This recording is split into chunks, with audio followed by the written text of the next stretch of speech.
Hello guys, आप लोगों को स्वागत है। अपना क्लास में आप लोगों का स्वागत करता हूं। आज हम क्लास 10th का चैप्टर 1 स्टार्ट करेंगे, क्योंकि हमने कल इंट्रोडक्शन दे दिया कि आपको संसाधन से हम शुरू करेंगे। 101% आपको ये आप दावा के साथ कह सकते हैं कि पूरा का पूरा क्लास 10th का सिलेबस कंप्लीट करेंगे, ऑल सब्जेक्ट का।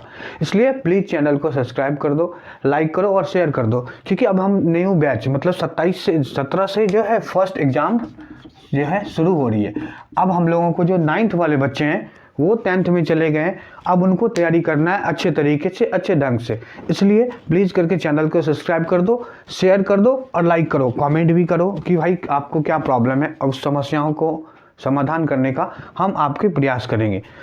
चलिए हम ना देरी किए हुए आपको एक कोटेशन से शुरुआत करते हैं।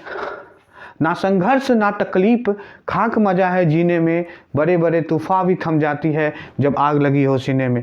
अगर आपके अंदर अच्छा नंबर लाने की जिज्ञासा हो, अच्छे मार्क्स प्राप्त करने की ललक हो, तो आप कहीं तक कुछ भी कर सकते हैं।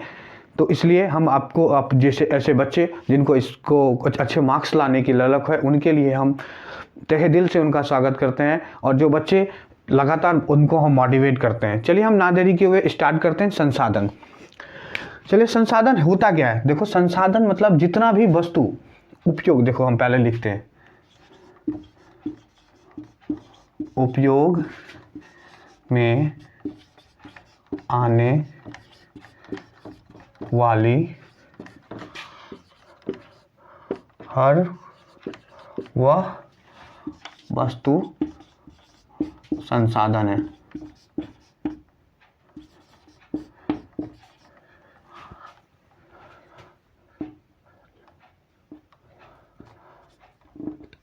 संसाधन है। हम जितनी भी वस्तु को उपयोग करते हैं, एग्जाम्पल में लिख लो, कलम, कॉपी, गाय, भैंस। हम ये कह सकते हैं कि उपयोग में जितना भी हम भौतिक हो या जैविक, भौतिक हो या जैविक, कोई भी वस्तु को हम जब उपयोग करते हैं वह सब वस्तु क्या कहलाता है? संसाधन कहलाता है। जैसे कि हम पेन का उपयोग करते हैं लिखने के लिए, तो हमारे लिए संसाधन है। कोई जो है गाय का इस्तेमाल करते हैं दूध के लिए, तो वो क्या है? एक संसाधन है। जैविक मतलब क्या होता है? जीवित जीव जंतु, जीवित जीव जंतु, ठीक है। भौतिक मतलब क्या होता है? हम जितना भी दैनिक जीवन में हम क्रिया करते हैं, इस्तेमाल करते हैं, वह सब वस्तु क्या कहलाता है? भौतिक कहलाता है। तो हमने वन जीव, वन अभ्यारण्य, वन जो है संपदा, ये सब भी क्या है? संसाधन है, क्योंकि हम उनका भी उपयोग करते हैं। हम देखो अभी लाइट लगा हुआ है ना, इसके आगे अलावा हमारे सामने में जो है ये क्या कहते हैं? फैन है। हम इसको संसाधन है, इनका हम उपयोग करते हैं। अर्थात उपयोग में आने वाली हर वो वस्तु संसाधन कहलाता है। एक बेसिक सा आप ऐसे लिख सकते हैं। इसके अलावा आप जो है संसाधन के अलावा जिम्मरमैन जो बोला था, हम एक पॉइंट लिख सकते हैं, आपके एनसीईआरटी में है, बीटीबीसी में। जिम्मरमैन एक भूगोलविद थे। जिम्मरमैन के अनुसार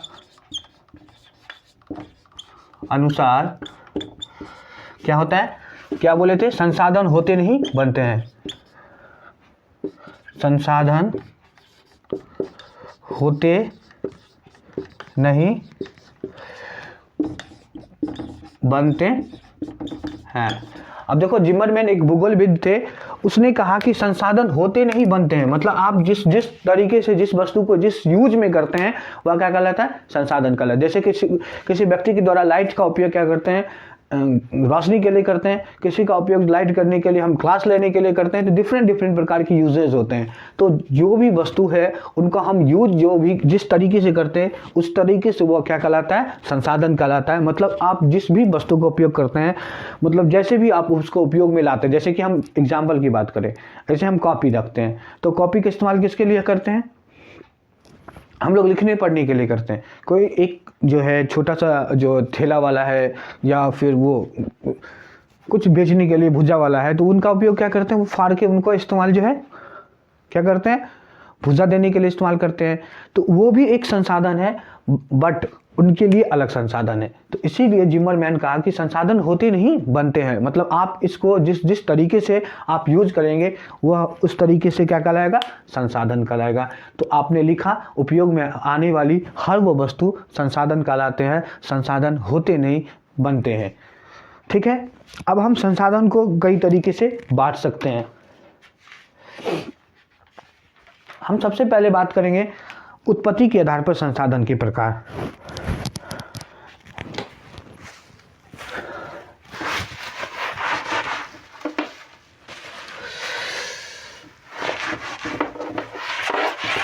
चलिए मिटा सकते हैं।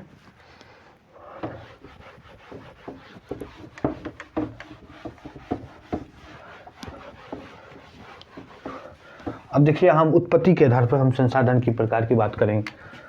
अब लिख सकते हैं उत्पत्ति के आधार पर संसाधन के प्रकार।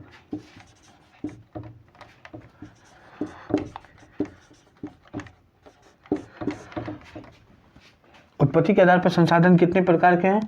2 प्रकार के हैं। कौन से संसाधन? जैविक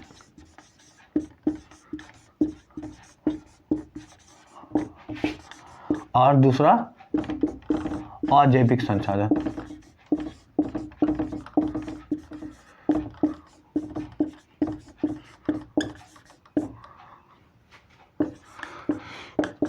अब देखो यहाँ क्या, उत्पत्ति के आधार पर जो है वो संसाधन को कितने भागों में बांटा है?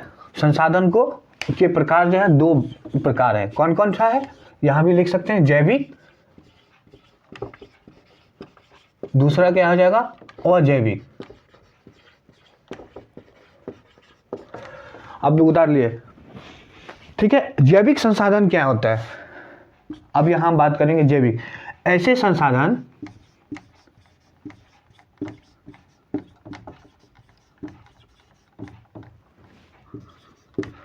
जो जीव जंतु से प्राप्त होता है।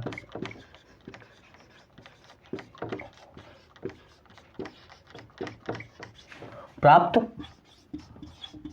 होता है उसे जैविक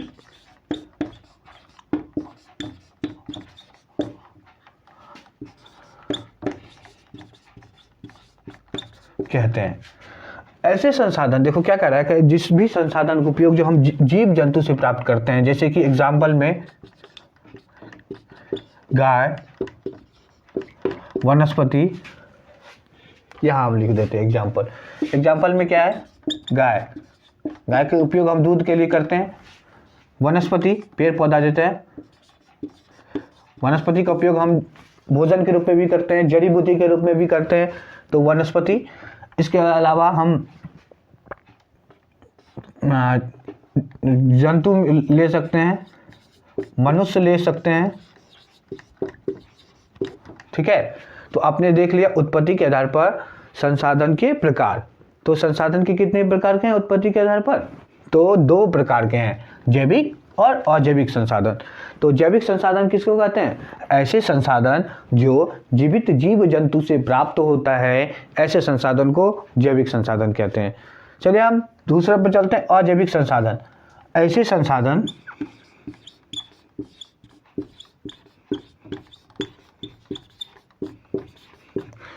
ऐसे संसाधन जो निर्जीव वस्तु से प्राप्त होता है।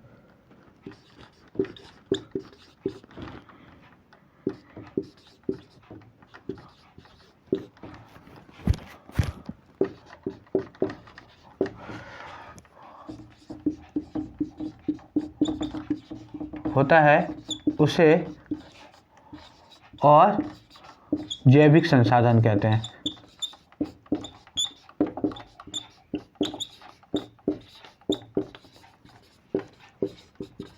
दुनिया में आप जितने भी चीज को देखते हैं वो किसी न किसी निर्जीव वस्तु जो भी है वह क्या कहलाता है? जो अजैविक संसाधन, जैसे पंखा, कोयला, कोयला के बाद आप लिख सकते हो लाइट, ये सब भी संसाधन है। मोबाइल, डिश, तो आप लोग उतार लीजिए।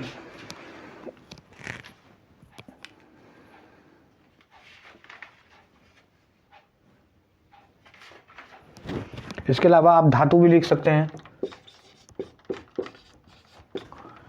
तो आपने देख लिया उत्पत्ति के आधार पर संसाधन के प्रकार। उत्पत्ति के आधार पर संसाधन दो प्रकार के होते हैं, जैविक संसाधन और अजैविक संसाधन। जैविक संसाधन ऐसे संसाधन जिसको जो है हम क्या कर सकते हैं, जीवित जीव जंतु से प्राप्त होता है, हम उसको क्या कहते हैं, जैविक संसाधन। ऐसे संसाधन जो निर्जीव वस्तु से प्राप्त होता है, ऐसे संसाधन को क्या कहते हैं, अजैविक संसाधन। ठीक है, आप लोग उतार लिए होंगे। प्लीज अगर नहीं होता है स्किप करके आप उतार सकते हैं।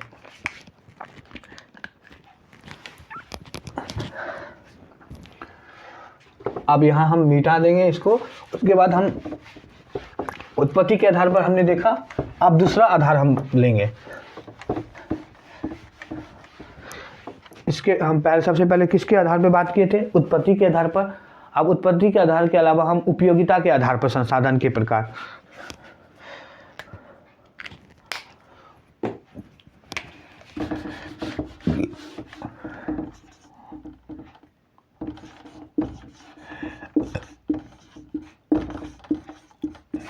उपयोगिता के आधार पर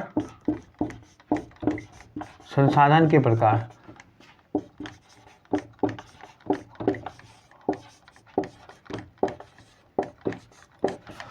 तो उपयोगिता के आधार पर हम संसाधन को कितने भाग में बांटते हैं। तो उपयोगिता के आधार पर संसाधन के जो है वह प्रकार कितने हैं, तो दो प्रकार के होते हैं। उपयोगिता के आधार पर संसाधन कितने प्रकार के होते हैं, तो दो प्रकार के होते हैं। कौन, नवीकरणीय संसाधन,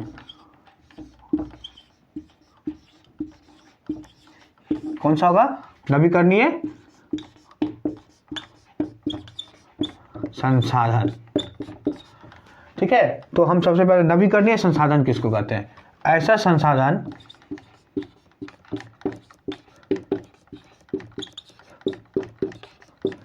जिसे पुनः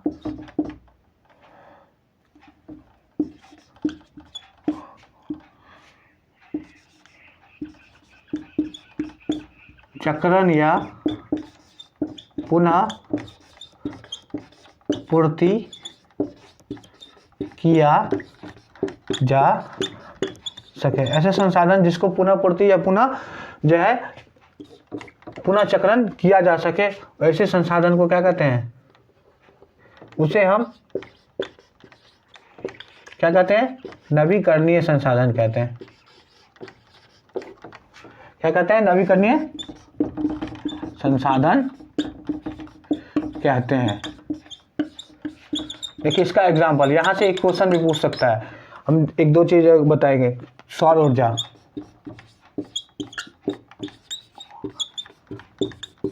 पावर ऊर्जा, etc। आपने देख लिया कि ऐसे संसाधन जिसके पुनः चक्रण या पुनः पूर्ति किया जा सकता है, मतलब कि आप जो संसाधन का यूज किया ना, कल फिर इनका यूज कर सकते हैं, फिर पूर्ति हो सकता है। ऐसे संसाधन को फिर से हम, जैसे कि अब देखो सौर ऊर्जा को, आज हमने सूर्य की प्रकाश से रोशनी प्राप्त किया, तो रोशनी प्राप्त करने के बाद कल फिर से वो रोशनी आएगा और हमको फिर से ऊर्जा प्राप्त हो जाएगा, अर्थात फिर से हम पुनः उनका उपयोग कर सकते हैं। इसलिए ऐसे संसाधन जिसको हम पुनः उपयोग में ला सकते हैं या फिर से अगर हम पुनः चक्रण कर सकते हैं, ऐसे संसाधन को क्या कहलाता है, पुनः चक्रण या पुनः आपूर्ति कर सकते हैं। ऐसे संसाधन को क्या कहते हैं, नवीकरणीय संसाधन कहते हैं। देखो यहाँ से क्वेश्चन बन सकता है, निम्नलिखित में से कौन सा नवीकरणीय संसाधन, अब यहाँ दे देगा निम्नलिखित में से कौन सा नवीकरणीय संसाधन है। क्वेश्चन हम क्वेश्चन भी बताते हैं, निम्न में कौन नवीकरणीय संसाधन है। ऑप्शन ए में दे देगा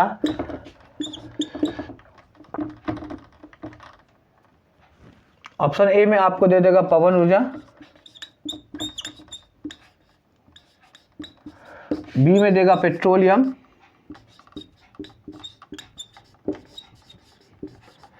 सी में देगा एलपीजी और डी में देगा सीएनजी।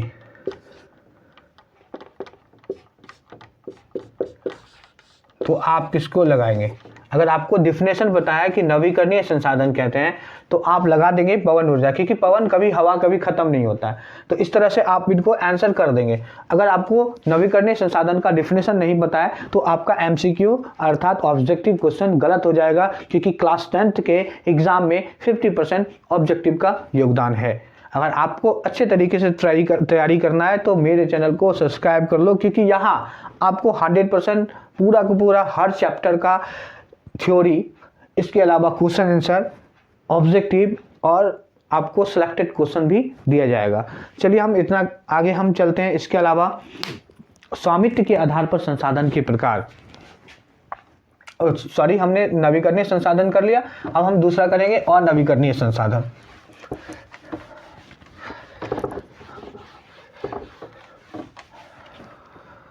दूसरा क्या करेंगे? और नवीकरणीय संसाधन।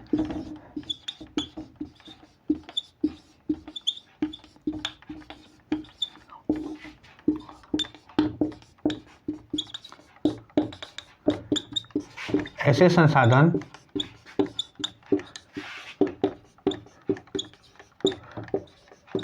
जिसे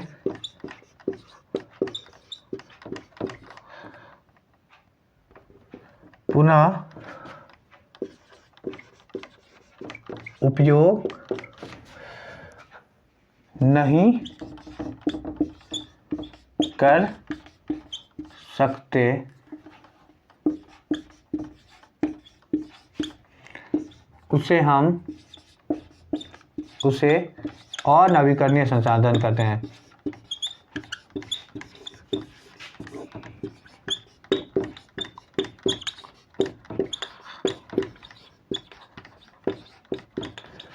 चलिए उसे हम क्या कहते हैं? और नवीकरणीय संसाधन कहते हैं। इनका हम एग्जाम्पल लिखते हैं।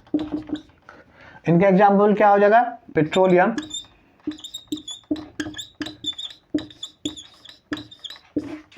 इसके बाद कोयला, इसके बाद धातु। ये सब क्या है? जिसको हम पेट्रोल को अगर हम लगातार यूज करेंगे, दोहन करेंगे तो वह क्या होगा? खत्म हो जाएगा। अर्थात इनको फिर से निर्माण में लाखों हजारों करोड़ों वर्ष लगेगा, इसलिए वह क्या हो जाएगा? और नवीकरणीय संसाधन है। ऐसे संसाधन जिसे हम पुनः उपयोग में नहीं ला सकते हैं, अर्थात एक बार अगर कोयला का उपयोग करेंगे तो वो फिर से हम दूसरे दिन कोयला का उपयोग नहीं कर सकते हैं, अर्थात उसे हम क्या कहते हैं? और नवीकरणीय संसाधन कहते हैं। राइट नाउ आपको पता हो गया, हमने डिस्कस कर लिया आप लोगों से पहले किसके? उत्पत्ति के आधार पर। मैंने आप लोगों से पहले डिस्कस किया उत्पत्ति के आधार पर संसाधन के आधार, दूसरा उपयोगिता के आधार पर जो किया गया, उपयोगिता के आधार पर संसाधन के प्रकार, उत्पत्ति के आधार पर। एक मिनट, हमने आपको पूरा का पूरा यहाँ करवा दिया। हम एक बार आपको एक ओवरव्यू आप लोगों से डिस्कस कर लेते हैं और हम कल आप लोगों को उपयोगिता, इसके अलावा संसाधन का उपयोग है, संसाधन का उपयोग किसमें करते हैं, संसाधन का विवेक दोहन कैसे होता है, और इसके अलावा हम एक और टॉपिक स्वामित्व के आधार पर हम कल की क्लास में करेंगे। लेकिन हम चैप्टर खत्म करने से पहले आप लोगों को उत्पत्ति के आधार पर हमने क्या बताया? देखो, उत्पत्ति के आधार पर हमने संसाधन को कितने भागों में बांटा गया था? जैविक संसाधन, याद रखना है, और अजैविक संसाधन।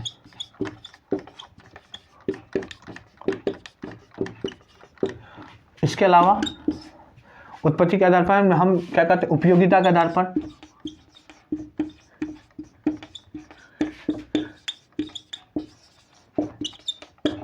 उपयोगिता के आधार पर नवीकरणीय,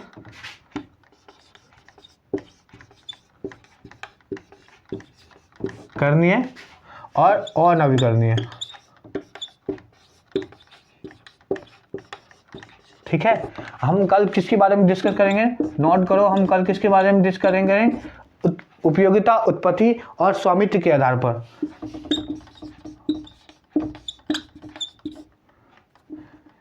स्वामित्व के आधार पर, स्वामित्व के आधार पर संसाधन को जो हम लोग कितने भागों में बांटते हैं, 4 भाग में। व्यक्तिगत संसाधन,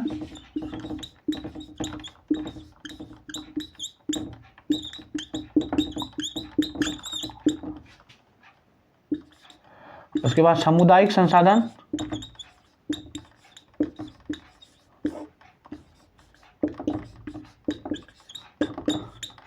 और तीसरा क्या हो जाएगा, राष्ट्रीय संसाधन,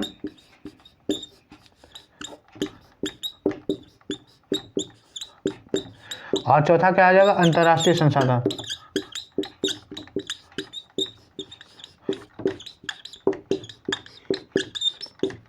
ठीक है, तो आप लोगों को मैंने उत्पत्ति और उपयोगिता के आधार पर संसाधन को मतलब आपसे डिस्कस कर लिया है, और हम इसके बाद स्वामित्व के आधार पर डिस्कस करेंगे।